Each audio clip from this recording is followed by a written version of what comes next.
You're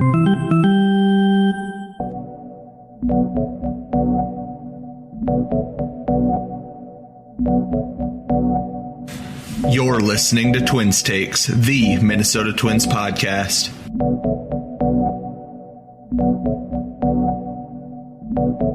Play ball! And welcome into Twins Takes. I'm Twin Central, joined here tonight by Twins insider and Falvey's Mattress, as we'll discuss the Twins series defeat in the nation's capital as Brooks Lee continues to play good baseball and Simeon Woods Richardson continues to struggle. Insider, Falvey's Mattress, how you guys doing? Doing all right. Kind of an upsetting loss today. We had a few chances to win the game. We got thrown out at home a couple times, which was frustrating. Sim, like you said, is still struggling, but a couple bright spots up the middle in our infield, so that's good to see. How are you doing, Insider? I'm doing great. I always enjoy watching bad baseball, so I'm in a great mood. How are you doing, Central? I'm doing good. I'm looking forward to the news.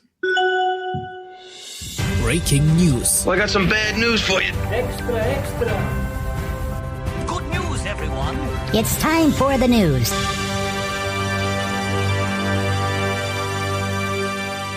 As we talked about basically all last podcast, speculating about how long Joe Ryan was going to be out, the Twins received good news early this week. He got a clean MRI, traveled with the team to Washington, D.C., played catch Tuesday, threw his bullpen yesterday. That's per Dan Hayes, and he is listed as the probable starter Saturday in Cleveland, so the Twins survive an injury scare for the ace right-hander.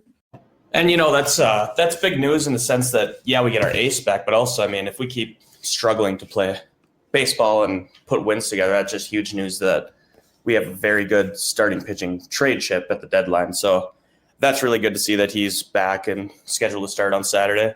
Other good news from another star on the Twins, Buxton was named last week's AL Player of the Week. He's been, outside of today's game, he's been absolutely tearing the cover off the baseball. He's hitting home runs every other day, it seems like. So it's been really fun to see him. When he gets hot, he's super hot, and he was very hot, and he won AL Player of the Week. That was great. Yeah, thanks, guys. I'll take all the bad news now. Mick Abel had a setback. He threw a bullpen, felt some discomfort, and he got a cortisone shot in his right tricep. So his cortisone will be spiked for the week, and we'll see what happens with that. Obviously, the elbow discomfort was bad initially, and it was nice to see him escape serious injury, but until he actually throws a big league pitch, I'm going to be a little uncomfortable with all his discomfort. Garrett Acton was also shut down for throwing for 2 weeks with his shoulder injury. So, this happens with pitchers. They get hurt, but never good to see these kind of things. Yeah, and then on the minor league side, Walker Jenkins, we talked about this last episode, crashing into the outfield wall. I believe it was Sunday. He has a grade 2 AC joint sprain in his shoulder. He'll be reevaluated in 10 weeks. That's about the middle of next week, likely a month plus. He's on the IL at St. Paul. And then another top prospect, St. Paul outfielder, Emmanuel Rodriguez, after sliding into first base, suffered another thumb injury. He did land on the IL despite taking batting practice early this week. So maybe a little bit more injured than the Twins are letting on. But in better news down in AAA, Kalen Culpepper returned to the Saints lineup Tuesday. He's been hitting homers a lot down there, and it's good to see him not miss too much time with his injury. Twins have also made a trade. They're bolstering the bullpen maybe. They are acquiring right-handed pitcher Yoendrys Gomez from Tampa Bay Rays. That is for cash. Along with that is Christian Roa will be DFA'd. And John Klein, who pitched today's game, that is Thursday afternoon, he was just optioned to St. Paul. He's a 26-year-old. He's got a career ERA of 5.11. He's much better versus right-handed hitters. He's got a career OPS of 675 to righties and 886 to lefties. He's also a Minnesota kid, so maybe we got a little Louis Varland coming in here.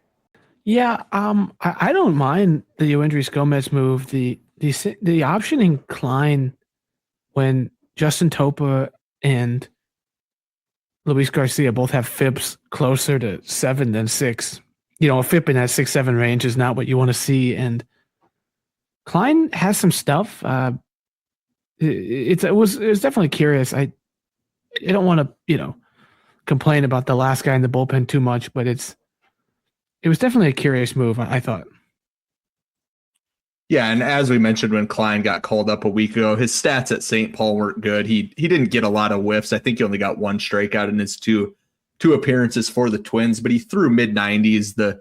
He pounded the zone. It's not like he walked a ton of guys. I think just like on talent alone, he's definitely one of the 8 most healthy, talented relievers on the Twins. It's unfortunate he got optioned in favor of keeping Luis Garcia, Justin Topa, Anthony Banda around. But I guess that just goes to show that the Twins refusing to DFA guys under Falvey maybe wasn't just Falvey's decision. Maybe it was them as a whole. Now we'll get into someone that did play good baseball in Washington, D.C. Brooks Lee, he had a good series, 5 RBIs against the Nationals. Over his last 6 games, a 939 OPS, 967 over his last 13 games. Season OPS now around 760, and he's on pace for over 20 homers, 98 RBIs. He got off to that really slow start, and it seems like everything actually changed once he took that foul ball bunt and hit him right in the face. And ever since then, he's been really, really good. Yeah, it's so good to see for a guy who was a first round pick several years ago now, his approaching that 1,000 plate appearance number where you can really start to tell about a player. Royce Lewis also just hit 1,000 plate appearances. It's really good to see Brooks start to figure it out. And he looks like a guy who was taken with a top 10 pick. Yeah, I mean, he's looked fantastic from both sides of the plate. He's putting together professional at bats just for my eye test, and that's been really good to see because, all the stuff about him being a coach's kid, so he should be super coachable. It's great to see Brooks swinging the way he is, and you can see the confidence kind of exuding off him, which I really like. Another thing that I personally have been just pounding the table for, Andrew Morris is to be used as a traditional reliever per Corey Provis on the broadcast. He did go 2/3 of an inning on Wednesday night, so I think that we can probably take some truth out of this, which is good because, I mean, as we've kind of talked about before, he sits upper 90s in that first inning every time he comes in. So hopefully getting him in some leverage spots, he can kind of wiggle around with it and figure out, how to pitch in these leverage spots, which is great to see. We got some bad news from our, I guess you can call him a former superstar, former Minnesota hero, Royce Lewis. He's really struggling right now. It seems like he's going through it mentally as well. He was off back-to-back days. That was Wednesday's and Thursday's game. And he gave Audra Martin a quote where he said, and I quote, "There are moments when he leaves the ballpark and wonders if his job is at risk, wondering if they still want him here." And I apologize. That's from Audra, not from Royce. But you really hate to see it with a guy that's as bubbly and as charismatic as Royce is. Yeah, this is a tricky one for me. As much as I feel bad for him on a personal level, you can go back. He's had such a strange, for a first overall pick, he had a rough path to the big leagues. He lost a season to COVID. He tore his ACL slipping on the ice. He tore his ACL moving positions playing center field. And that's all just before he even really established himself. Then we all know all the injuries, all the ups and downs.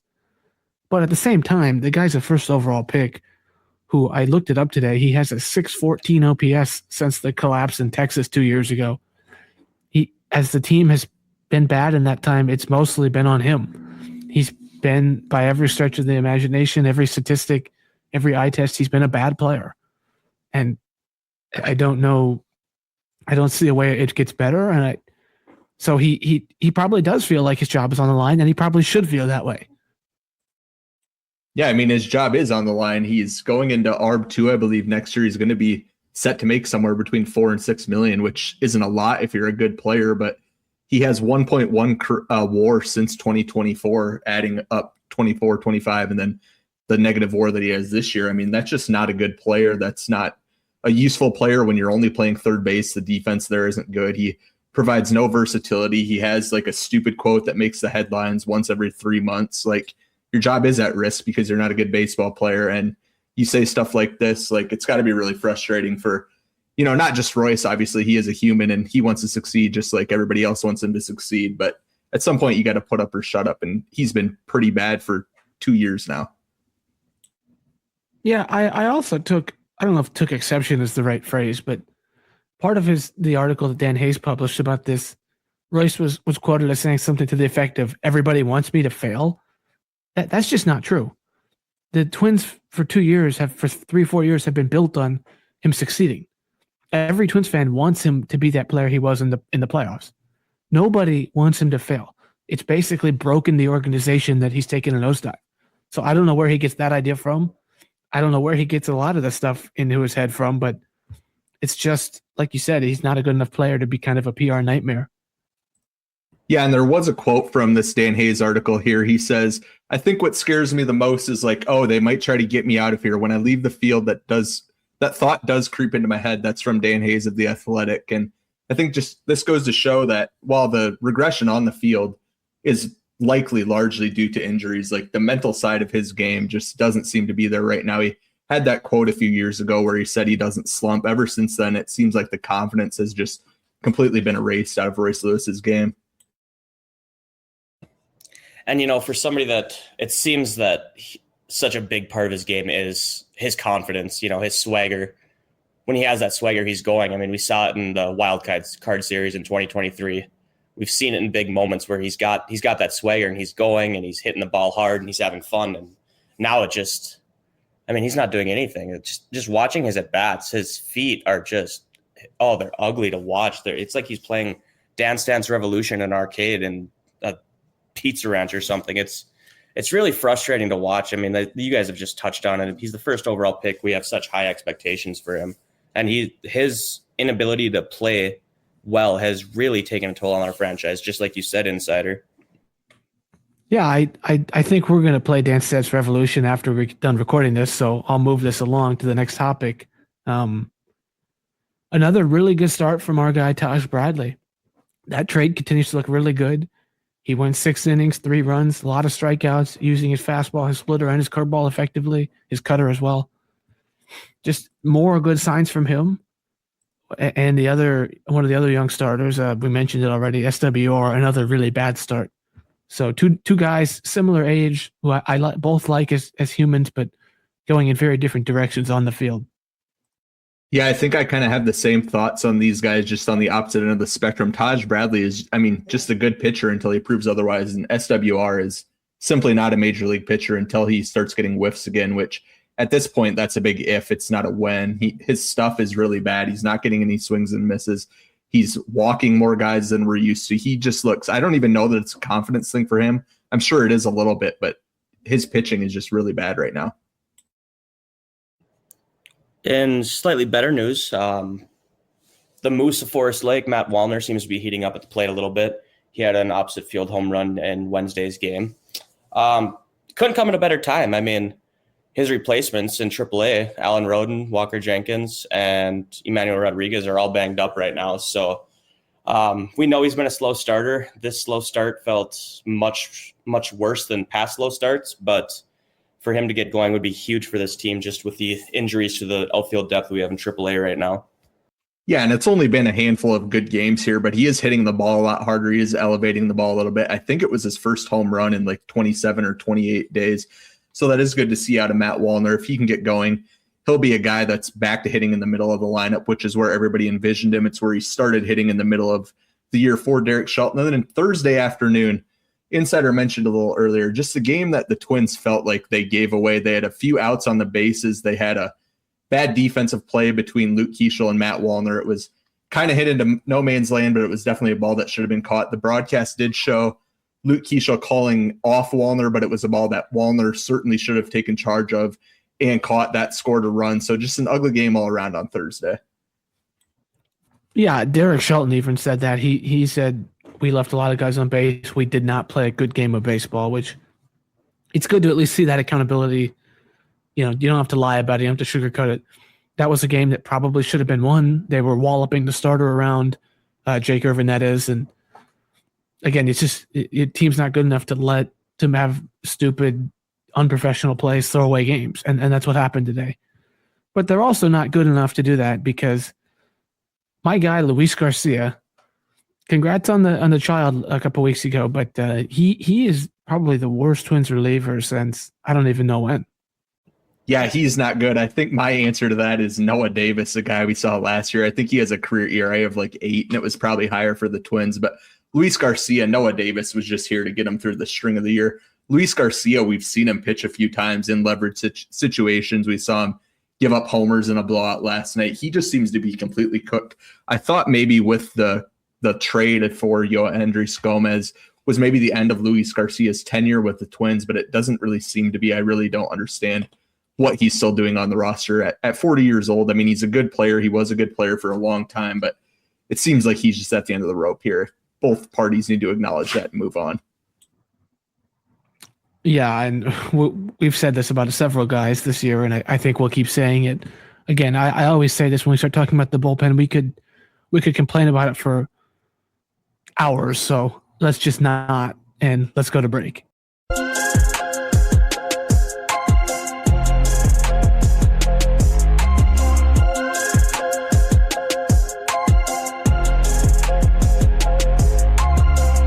And welcome back into Twin Stakes. We'll finish taking a look at the series between the Twins and the Nationals with our series takeaways.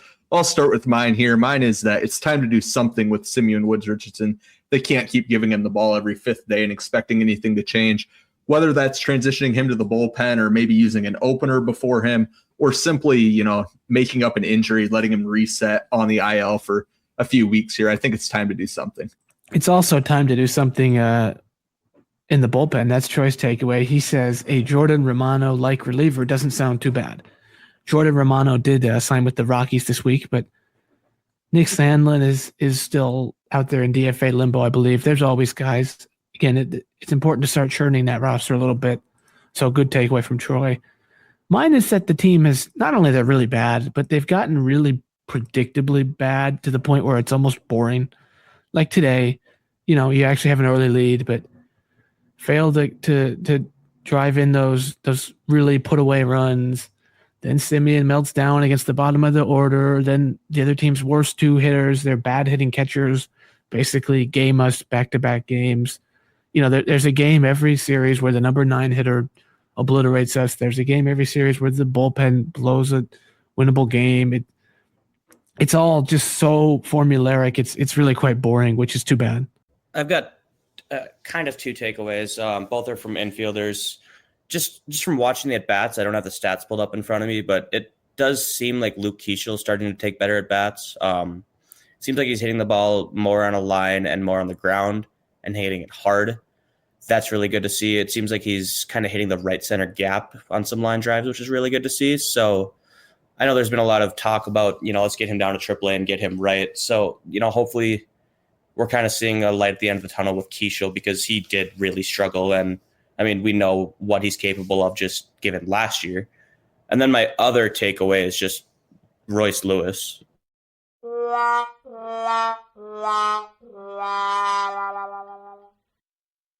And now we'll get into this week's edition of Ask Twin Stakes. These are questions submitted by the listeners either on YouTube or on Twitter using the hashtag #AskTwinStakes. This week, the first question comes from SWR Truther. He's going to need a new handle soon, I'm afraid, via Twitter. His question is, who do you want at 3 in July in the MLB draft? Insider, I'll start with you. Yeah, I know a lot of people are going to say that catcher, but we do have Eduardo Tait, and I actually want I'm tired of speaking of SWR Truther. I'm tired of watching SWR. So, we have a lot of pitchers who are going to hit free agency soon. Pablo, Joe, and Bailey all hit free agency after next year. You can never have too much pitching depth. I want Jackson Flora, who's a pitcher at UC Santa Barbara. He's a right-hander, flamethrower. He's got a .73 ERA and 96 strikeouts in 73 innings this year. And then, frankly, if you want a catcher, there's a guy named Ryan Tayman who plays for Brooks Lee's father, Larry Lee's Cal Poly team. He's a catcher. He's 20 years old. He has an 1,100 OPS. And Cal Poly players are the best players we have. So if you want a catcher, take him in the second round. Flora's my guy in round 1. Yeah, not a bad idea taking another Larry Lee product. But my answer is catcher Von Lackey for Georgia Tech. He is a 1.1 OPS for the Yellow Jackets, a 682 slug, 12 homers in 47 games. He's a really solid defensive catcher. Ryan Jeffers obviously expected to hit free agency after this season. Lackey's not immediately going to be up, but if he's up by late 2027 or 2028 at the earliest, you can fill that with the young guy. I know Insider mentioned Eduardo Tait as another option, but you can never have too many catching prospects. And I think it's fairly likely that Tai ends up at first base. And then our next question, this comes from T Gray Truther on Twitter. He wants to know our thoughts on the Carlos Correa injury. If you didn't see it, Correa will be out for the season. So that obviously not a direct impact on the Twins, but they did trade him last year. Obviously, notably, did eat only $30 million of that contract for a player that was good this year, but is now out yet again with a foot injury. Yeah, I mean, hey, like, it sucks, right?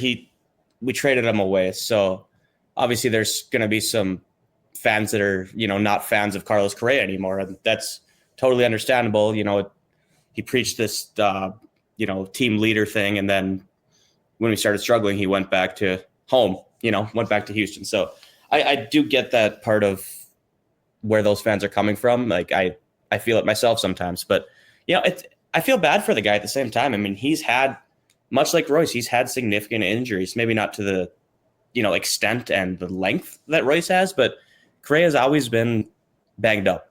And it sucks that it sounds like it was just like a freak incident in batting practice where he's tore a tendon. So it's really unfortunate that it happened. I do hope that he has a quick and speedy recovery and comes back well. But it's unfortunate from my perspective. Yeah, I was a big Correa fan. I've obviously soured on him, but like Will said, the injuries are really unfortunate. Frankly, if you limit these injuries for the last couple of years for him, the Twins make the playoffs in 24. They're probably in playoff position with no teardown last year. Carlos Correa probably makes the Hall of Fame. Frankly, he might even do it wearing a Twins hat. And it's all just kind of come falling down for him, and now he's on the wrong side of 30 with multiple catastrophic injuries in his lower half, and the other ankle still allegedly a ticking time bomb. I do think it illustrates, I know people didn't like that trade for sort of what it represented, which is saving money and kind of leaving an era of competitive baseball, but as a baseball move, that's probably one of the worst contracts in sports. Getting out of that contract was definitely the right thing to do, even if Matt Mikulski will never throw a pitch for the Twins.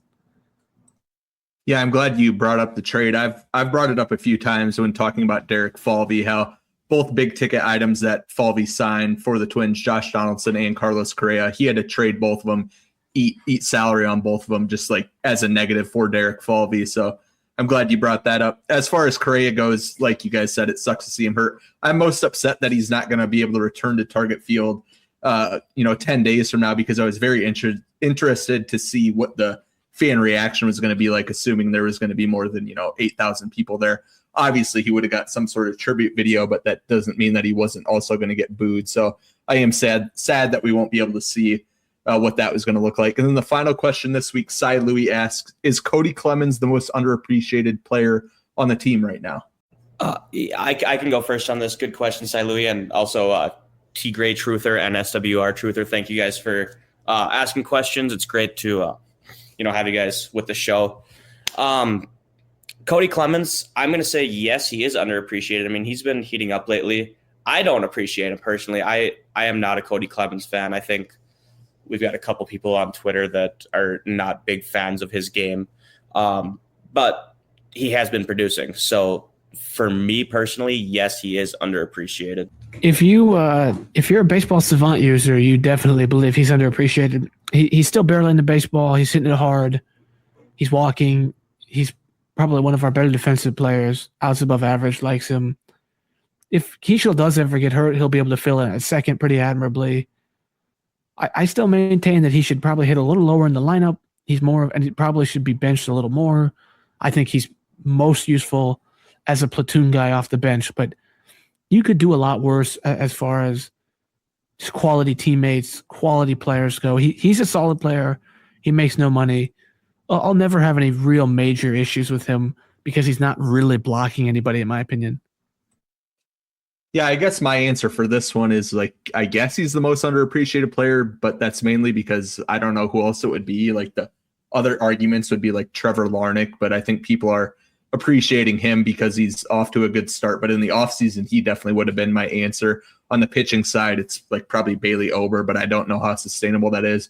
So just currently as the roster is constructed, I don't really know that there is a big underappreciated asset. It might actually be the guy we talked about earlier, Brooks Lee, who still has a lot of people who aren't fans of him. So thanks to those three guys for the questions. Again, if you want to get involved with this segment, that's hashtag AskTwinsTakes on Twitter or in the comments of the YouTube video. We'll be back with another edition of these next week.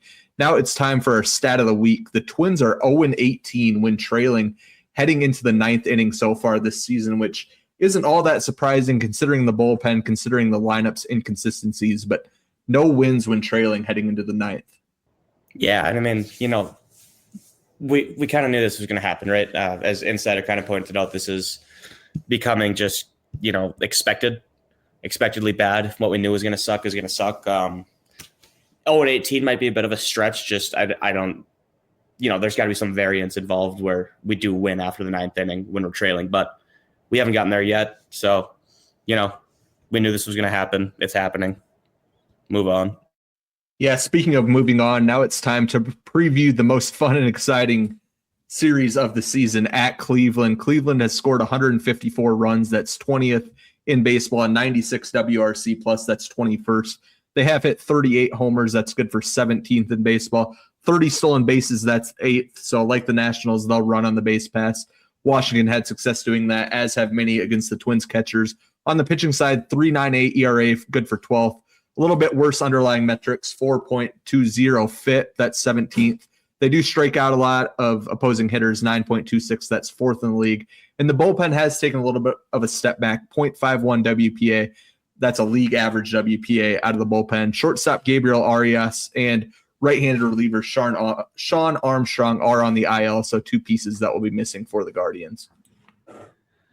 Yeah, this series hasn't even started yet, and I already feel the immortal words of Dick Bramer. I think we've had enough of the Cleveland Guardians. And then we have the Brewers coming up as well. I'm just dreading this week of baseball.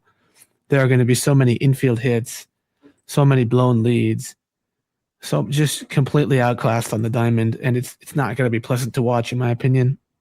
With that great note, let's get into it. Game 1, Friday night, 6:15 Central, exclusively on Apple TV. This is actually an exciting one. It's two young left-handed aces in the making. It's left-hander Connor Pralip for the Twins, 1-0 with a 3.86 ERA. He's looked really good. High strikeout stuff, big-time power lefty arm.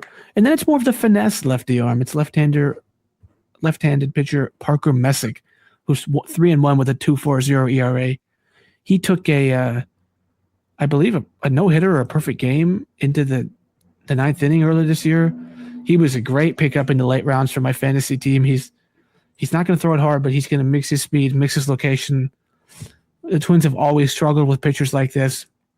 It'll be interesting to see. And again, it'll be fun to see two good young left-handed starters. Yeah, I'm interested to see what Messick looks like. I don't think I've caught one of his starts yet on MLB TV, so I'm interested to see him. Those numbers really good, but I'm more interested to see Connor Pralip against a lineup that doesn't do a ton of swinging and missing, a ton of striking out. The whiffs were down a little bit the last few starts for Pralip. The strikeouts down a little bit, but he's been good. ERA under 4. The walks have mainly been held in check, so I'm interested to see what he looks like against the scrappy Guardians lineup. Yeah, a little personal plug. I get to be at this game tomorrow in Cleveland, so I'm kind of excited to watch Pralip and watch Messick face off. That should be it should be a pretty cool matchup. Two young lefties, like you guys said. Game 2 will be on Saturday at 5:10 p.m. We've got, as we mentioned, Joe Ryan is expected to start, which is great news. He's 2-3 for the Twins. He's got a 3.72 ERA, and then he's going up against a struggling Tanner Beebe. Tanner Beebe is 0-5 with a 4.58 ERA. I know Tanner Beebe's given the Twins their fits throughout the years, and he always seems to get up against us, and it seems like he adds a couple ticks on his velo, so I don't know if he's going to view us as the same rivalry, I guess, this year as he has in the years past, just with how our roster is constructed compared to last year's roster, but it should be a pretty good matchup with two good pitchers, although Beebe has been underwhelming to start the year. Yeah, we have not hit it Bybee very, very well. But again, I'm mostly worried about Joe. if not even for this game, more for trade chip purposes. I want to make sure he's okay. I want to make sure his velo's looking okay. I want to make sure his stuff is playing okay. Because you saw with McAble, even though he doesn't have a torn UCL, when your elbow feels weird, there's usually a reason. So until Joe actually makes a full start and comes back healthy, the fact that his arm felt weird when he was pitching, that's going to give me discomfort. Yeah, I'm very skeptical of what Joe's going to look like. Obviously, if they're having him make this start, they believe that he's fine. But when you see him come off the field, because he threw 90.8 miles an hour and immediately pointed to the trainer, that is worrisome. Tanner Bybee in his career has 9 starts against the Twins, a 2-0 record, an ERA of 2.98. So like Insider mentioned, a guy that the Twins struggle against. I don't look forward to facing him. And then the series finale, 12:40 first pitch, Taj Bradley, 4-1, 2.87 ERA against righty Gavin Williams. He's 5-2, 3.28 ERA. And my question for this one, kind of just for the series as a whole, do you think Luke Keeschel will continue his good play? I know Falvey's Mattress talked about him a little bit earlier. We were at the game last weekend when he roped that double into the gap and then had another down the line when he started to play a little bit better. So it seems like things are turning positively for Keeschel. Hopefully he can get moved up in the lineup a little bit. At least I hope so. Yeah, Keeschel will look right at home in Cleveland. He plays a very Guardian-style game. Good base runner, protects the plate, doesn't strike out. He's him and Wallner both looks like they might be heating up, and they're supposed to kind of carry this offense along with Buck. So if everybody else wants to start showing up and helping Byron Buxton. Also, a sneaky underrated story. Josh Bell played for the Guardians in the first half of 2023, was really bad. And they did not like him. He got traded away. It'll be fun to see maybe the Josh Bell revenge game. I don't know. I don't know if we were going to get a Josh Bell revenge game or series. This midweek series against the Nationals would have been a good time to do it. He did have a game-tying RBI pinch hit double, I believe, this afternoon, but he's largely continued to struggle. He was on the bench Thursday afternoon. Now it's time for our series predictions. I'll choose to be positive if for no reason to be different than anybody else. I see a 2-1 here, which would be just a massive win to go into Cleveland with this roster, with this bullpen, to win a series. Speaking of massive wins, I'd just like to cut real quick to the standings for the podcast. I am now in third place. I'm 4-8. Insiders 3-9. Troy and Central are 6-6. So I'm winning because I am not in last place anymore. That said, I have the Twins going 1-2 this series.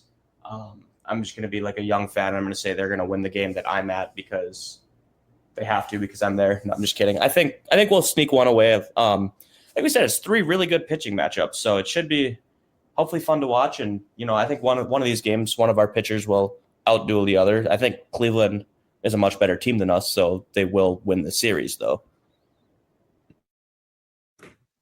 I am in last place. I'm going to continue to say I like my process. I'm taking good hacks. The ball's just not finding the gap for me. I'm hitting it 106 right to the outfield.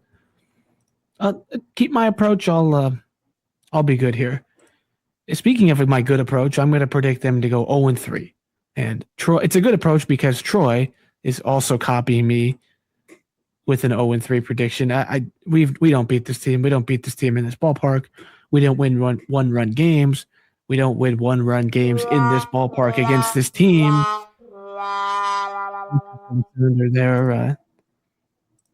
I think it would almost be. It would be. I mean, you'd have to be crazy to even say 1-2, honestly. Yeah, I think trips to AAA are on the horizon for both you and Royce Lewis. You both need a mental reset. At this point, that'll be it for this episode. We'll be back Monday recapping this Guardian series. Please like and subscribe wherever you listen to this podcast.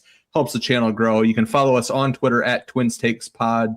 Insider and I both had a separate short. He had one for the Joe Ryan news. I did one for the Yoendrys Gomez transaction earlier this week. So make sure you're following there to listen to those. And then thanks for everybody that had the hashtag #AskTwinsTakes questions.